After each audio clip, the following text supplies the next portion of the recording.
She's married at 8, she has a child at 14, she has a child husband, she's even taller than her husband. And she asked her mother-in-law, I've had my second child, can I please quit now? And the mother-in-law says no. So she goes on to have 5 children, despite the fact that her second child is a son. And she has no right over that decision, even though she can't afford it. And her body is packing up because she has to supplement the entire family livelihood. So extremely touching. And then when she goes for the operation, she tells her family and friends, she says, I'm going in for the surgery. I don't know whether I will come back. Thank you. Yeah, I was going to say, in all the stories, there's an element of corruption in one way or the other in each of the stories. Your thoughts on that and tackling it, because there is this strong element of corruption in each of them. Thank you, Shalini, for that story. It still continues to be my favorite story in the book, and I, feel very emotional every time I hear it as well. To go back to Neetaji's question about corruption, yes, indeed, corruption is there all over the stories, in some way or the other, mostly subtly put, but it is certainly there. And you probably know that at the Jaipur Literary Fest last year, one of our famous sociologists and social scientists, he was hauled up for saying that the poor are corrupt. I am not saying that the poor are corrupt, I am saying that they are much more open to corruption. They are much more either victims of corruption. So that is definitely there and all.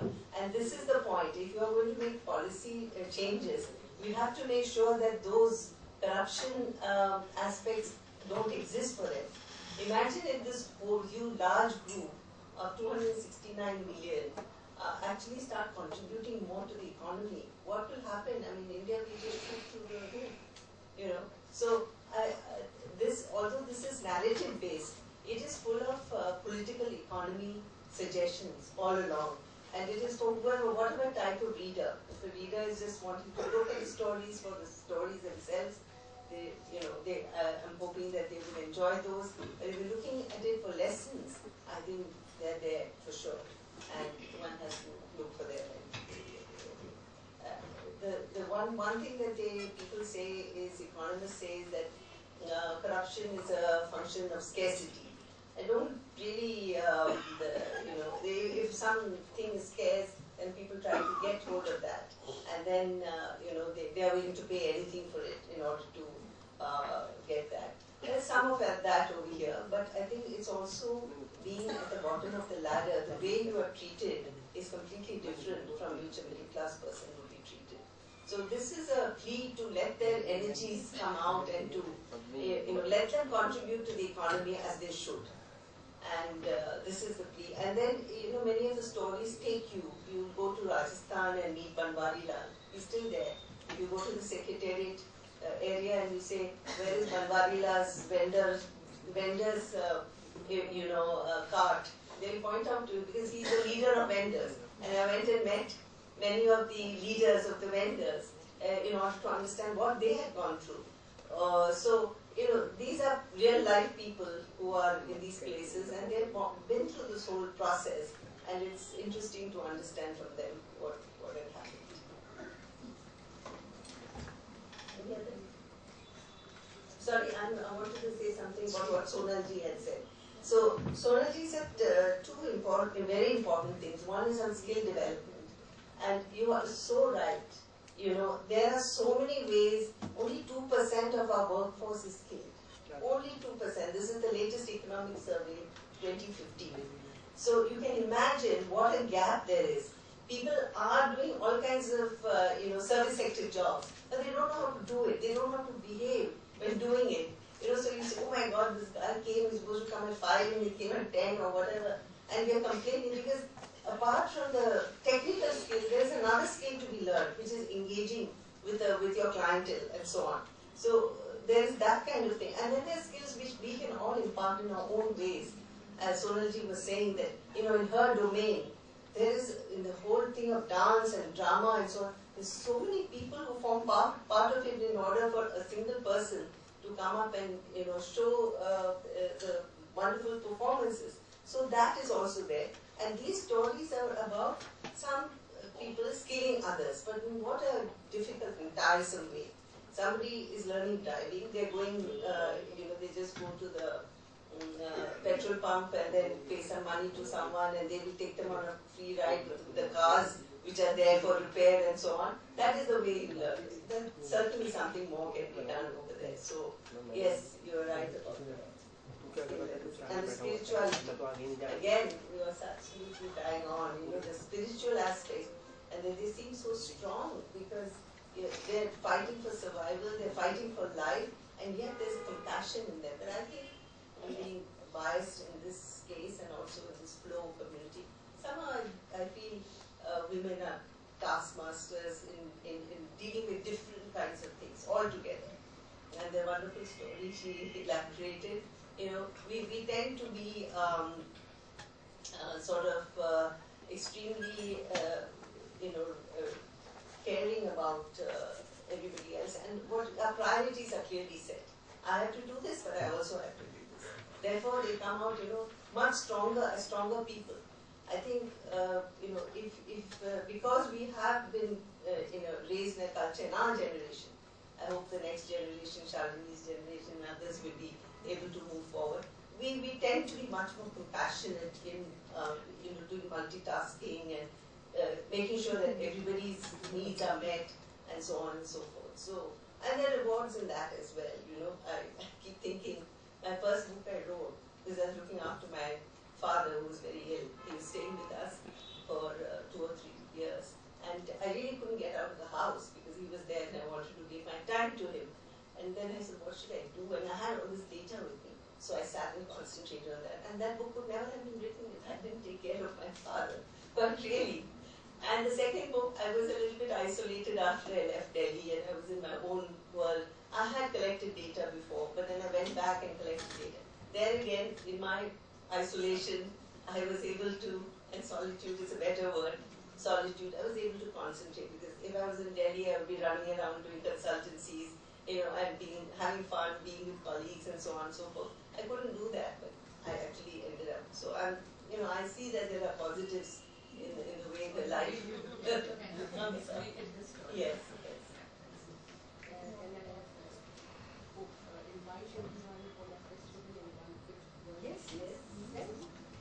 With your permission, please, you are all most cordially, warmly invited to my next cultural event, the Festival Abhilasha, at the Habitat Center on 18th and 19th of this month now, 7 p.m. And it's dedicated to Swachhata Abhiyan. But I suppose Prime Minister in his wisdom for the first time brought in any artist was, I guess, to effect the change in the mindsets through beauty, through song, poetry, dance, rather than lecturing and giving dharnas. Our dharna is of a very different kind, and you can't escape that. So please come. They are very, very lovely programs. You can be sure when I present something that's really. I'm not dancing, but I'll make people dance. Please come. There's one other small observation about this chapter that you've written on education and the voucher scheme. So basically the scheme was controversial and it said that the poor needn't necessarily only opt for government schools, that they could go to privately run schools and they were given these vouchers, and so they could exercise choice about which school they would send their child to. Now something that you've written here is so touching. I mean, it could have escaped your attention, except that it is really a very large statement to make. This lady who chose this voucher scheme and sent her daughter to a private school. She says, I have an older daughter who goes to a government school and who is in the 6th grade. I see that Umaira, who is in class 2, her other daughter, knows as much as her. One is in the 6th grade, one is in class 2, but the one in class 2 goes to a private school. She knows as much as the one in the 6th grade. I see a difference in my daughter. She speaks with tamiz, concentrates on her studies. She is eager to do the homework after she comes home.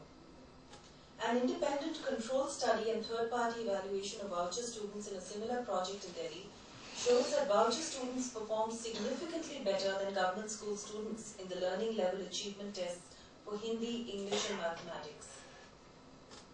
One of the ideas cruising through many of the narratives of the poor is how much education is valued now and was valued 20 or even 50 years ago. So my point is that this whole thing of tamiz, there is a huge difference between being literate and being educated. And a lot of the privileged, we have access to the best schools, the best educational facilities. But something as fundamental as tamiz, and what do you go there for?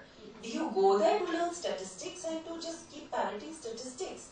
But this lady in an underprivileged home, the fundamental takeaway of the access to education for her child was tamiz. I think it has been very interesting as to how you got it out, and wow, is it? Michael. And I think everybody has been touched with whatever stories have actually been said about it. We have time for about 1 or 2 questions in case the audience wants to raise it.